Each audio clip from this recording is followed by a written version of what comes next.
Be ready. Let's start. एकीकडे सकल देशांतर्गत उत्पादन म्हणजेच GDPच्या निकषावर जगातील तिसरी मोठी अर्थव्यवस्था होण्याकडे भारताची वाटचाल सुरू असताना समभाग बाजार निर्देशांक जवळपास रोजच उसळी घेऊन नवनवे उच्चांक प्रस्थापित करीत असताना दुसरीकडे मात्र गत 7 वर्षात देशातील तब्बल 18 लाख असंघटित उद्योग बंद पडले आणि 54 लाख नोकऱ्या संपुष्टात आल्या, अशी धक्कादायक आकडेवारी पुढे आली आहे. असंघटित उद्योगांचे वार्षिक सर्वेक्षण म्हणजेच ASUSE आणि नॅशनल सॅम्पल सर्व्हे ऑफिस म्हणजेच NSSOच्या आकडेवारीतून हे कटू तथ्य समोर आले आहे. नुकत्याच पार पडलेल्या लोकसभा निवडणुकीत विरोधकांकडून सरकारवर प्रामुख्याने याच मुद्द्यांच्या आधारे शरसंधान केले गेले, तर सत्ताधारी पक्षाकडून GDP, समभाग बाजार निर्देशांक आणि तत्सम आकडेवारीच्या आधारे देश कसा प्रगतीपथावर आहे याचे गुलाबी चित्र रंगविण्यात आले. देशाच्या कानाकोपऱ्यात जाऊन वार्तांकन करणाऱ्या प्रसारमाध्यमांच्या मंडळीला मात्र जनमानसात असलेली अस्वस्थता जाणवत होती. निष्पक्ष पत्रकारिता करणारी माध्यमे त्या अस्वस्थतेची जाणीव करून देत होती आणि सत्ताधारी पक्षाला धोका नसला तरी रानही मोकळे नाही असा इशाराही देत होती. सत्ताधारी मात्र गुलाबी चित्रच खरे मानून अबकी बार 400 पार होणारच याची खात्री बाळगून होते. प्रत्यक्षात काय झाले हा ताजा इतिहास असल्याने पुन्हा उगाळण्याची गरज नाही. वस्तुतः सत्ताधारी पक्षातर्फे समोर करण्यात येत असलेली आकडेवारी काही खोटी नव्हती, पण त्या आधारे सर्व काही आलबेल असल्याचा जो निष्कर्ष त्यांनी काढला तो चुकीचा ठरला. ASUSE आणि NSSOच्या आकडेवारीनेही त्याच वस्तुस्थितीवर शिक्कामोर्तब केले आहे.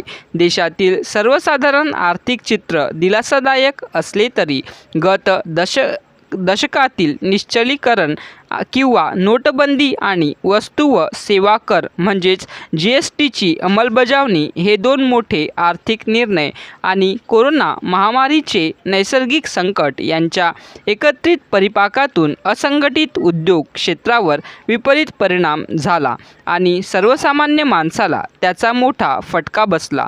ही वस्तुस्थिती आहे. लोकसभा निवडणूक निकाल तसेच ASUSE आणि NSSOच्या आकडेवारीने ती वस्तुस्थिती अधोरेखित केली आहे. 8 वर्षांपूर्वी अचानक लागू करण्यात आलेल्या नोटबंदीचे नेमके उद्दिष्ट काय या संदर्भात सरकारतर्फे वेळोवेळी वेगवेगळी माहिती देण्यात आली. कधी काळा पैसा बाहेर काढणे, कधी बनावट चलनी नोटांना आळा घालणे, तर कधी दहशतवाद्यांचा वित्तपुरवठा रोखणे अशी वेगवेगळी उद्दिष्टे सांगण्यात आली. त्यापैकी कोणते उद्दिष्ट कितपत साध्य झाले याची नेमकी आकडेवारी कधीच पुढे येऊ शकली नाही. परंतु त्यामुळे अनेक छोटे उद्योग, व्यापारी आणि त्यांच्यावर अवलंबून असलेले कोट्यवधी लोक संकटात सापडले हे मात्र निश्चित. भारतीय अर्थव्यवस्थेचा महत्त्वाचा आधार असलेले अनेक लघुउद्योग रोखींच्या अभावी उत्पादन सुरू ठेवू शकले नाहीत, कामगारांना वेतन देऊ शकले नाहीत आणि शेवटी बंद पडले. परिणामी लाखो लोकांच्या नोकऱ्या गेल्या आणि बेरोजगारीचे प्रमाण लक्षणीयरित्या वाढले. असंघटित क्षेत्राला दुसरा फटका बसला तो GSTचा. या नव्या कर प्रणालीमुळे करवसुली सुलभ झाली असली करचोरीला बऱ्याच प्रमाणात आळा बसला असला तरी प्रारंभीच्या काळात असंघटित क्षेत्राला नव्या प्रणालीशी जुळवून घेणे बरेच कठीण गेले आणि त्याचाही विपरीत परिणाम उत्पादकता आणि रोजगारावर झाला. ही वस्तुस्थिती अमान्य करता येत नाही. उरलीसुरली कसर कोरोनारूपी नैसर्गिक संकटाने भरून काढली. त्या काळातील टाळेबंदीमुळे उत्पादन ठप्प झाले, अनेकांचे रोजगार गेले. पुरवठा साखळ्या खंडित झाल्या, त्यातून बडे उद्योगही सुटले नाहीत. पण पुन्हा एकदा सर्वाधिक फटका असंघटित क्षेत्रालाच बसला. नोटबंदी आणि GSTच्या संकटातून कसाबसा तग धरलेल्या लघु उद्योगांसाठी कोरोनाचा घाव तर जीवघेणाच ठरला.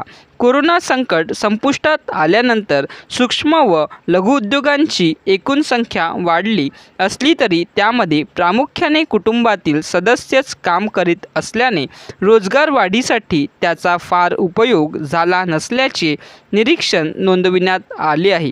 थोडक्यात 2 मानवनिर्मित आणि एका नैसर्गिक संकटाने भारतीय अर्थव्यवस्थेला मोठा फटका बसला आहे.